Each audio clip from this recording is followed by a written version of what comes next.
Something you'll see a lot of on this list is actors who came out of the gate strong. Kate Hudson is one of the best examples. She first received critical acclaim for her role in the 70s set, Almost Famous. The film is a fictionalized story of a young reporter traveling with a CCR-like band named Stillwater. Hudson plays groupie Penny Lane, who is sleeping with the lead singer played by Doc Manhattan. Hudson is dynamic and scene-stealing as the free-love hippie who is far smarter than she lets on. She plays the character with charisma and vulnerability, and embodies the nostalgic and warm tone of the film. After 1967's You Only Live Twice, Sean Connery had finally had enough of being James Bond, both over the low amount of money he was being paid and his hatred for series producer Cubby Broccoli. With Sean gone, the hunt was on for the new James Bond. The hunt ended when George Lazenby was cast for the next film, on Her Majesty's Secret Service. An Australian man with an unnaturally sculpted chin, Lazenby played Bond for only one film before Eon threw money at Connery to return. However, Lazenby's sole outing as Bond actually stands as one of the series' best. Not only did he carry over Connery's suave, gentlemanly attitude, Lazenby added real heart and emotion to 007. He even ends up having one of the only romances that would ever change Bond, and he's the only Bond to get married as well. However, issues with the producers forced Lazenby from the role, and he never reached the same level of fame again.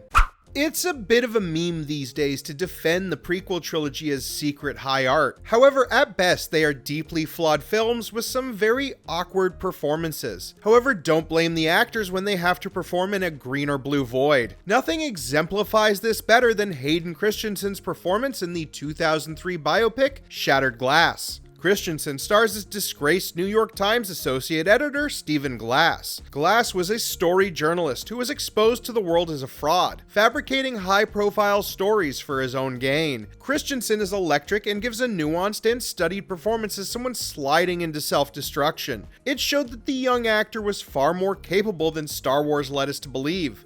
There was a time when the Baldwin brothers were all trying to make a name for themselves in Hollywood. One of these acting siblings is Stephen Baldwin, who scored the best role of his career in 1995 with The Usual Suspects. The Bryan Singer-directed breakout hit was the story about a group of low-level criminals who are thrown together by fate and a police lineup. Baldwin plays the alliteratively named Michael McManus. Mike is the most violent and unpredictable of the group, ready to give into his base instincts at a moment's notice. Without spoiling the film's iconic twist, McManus plays a pivotal role in the story, and Baldwin brings a cold intensity to an already stacked cast. Believe it or not, there was a time when Steven Seagal was considered charismatic, heroic, attractive, and even funny. Nothing epitomizes this once existing charisma as his role in the Die Hard on a Boat film, Under Siege. Seagal plays Casey Ryback, the ship's cook on the USS Missouri. However, his old skills as a Black Ops specialist come into play when the ship is taken over by terrorists led by Tommy Lee Jones. Under Siege represents the height of Seagal's career, as afterwards it was mostly downhill. However, Ryback is a character with more humor and wit than the actor's previous roles, and he uses it to great effect. Seagal is genuinely charming and likable, and helps elevate the action film to more than just another Die Hard knockoff. Sin City is the gritty and highly stylized adaptation of the much beloved Frank Miller comic book series. An homage to pulp noir, this movie is violent, dark, and very edgy. Alba plays Nancy, a pseudo-stripper at a local dive bar. She is a survivor of a childhood abduction and bears the emotional scars of that night. Appearing through the film's several tales, she is a comforting friend to the doomed Marv and has a deep bond with Hartigan, the cop who saved her as a child. Alba did reprise her role for the much too late sequel, however that movie failed to capture the same magic.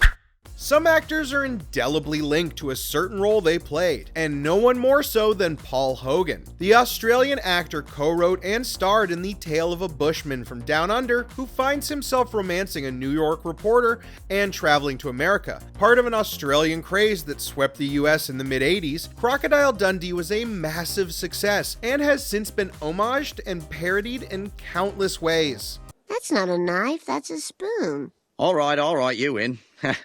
I see you've played knifey spoony before. No small part of that success was Hogan's charisma and charm as the outback naturalist. He was effortlessly likable as Dundee, and the movie is mostly carried by his performance. Hogan has tried to ride the success of Crocodile Dundee with various sequels, however none of them managed to capture the same level of success. Hogan held an iron-like grip on the franchise, and it held the same grip on him. However, despite the rapidly diminishing returns of the sequels, the original is a fun and funny movie with a great lead. Some actors spend careers trying and failing to capture the success of an early role, and some simply just don't bother. This is the case for child actor Carrie Henn, whose film debut was a major and pivotal role in one of the best action films ever made. Aliens, the much louder follow-up to the 1979 classic, features Henn as Newt. She is a young girl who is the sole survivor of the doomed colony, Hadley's Hope. A xenomorph infestation has run its course, and she alone survives, albeit deeply traumatized. Henn was part of a massive casting call, and stood out because of her quiet demeanor and lack of classical training. The movie even cast her actual brother as her in-film sibling so she could remain as natural as possible. From one child actor to another, and our number one spot, William Friedkin's The Exorcist is perhaps the most iconic horror film ever made. The imagery and story are burned into the collective public consciousness, and a large part of that is the fearless and intense performance from a then 14-year-old actress. Linda Blair convincingly showed Reagan's decline from sweet young girl to vile otherworldly monster. Acting under pounds of makeup and special effects, she provides an eerie physicality and intense aura for the possessed girl, switching between the evil entity and the scared child seemingly on the fly. She brings a stark believability to the frightening situation. Blair was nominated for an Oscar for her role, and it set a standard that the actress was never able to fully replicate.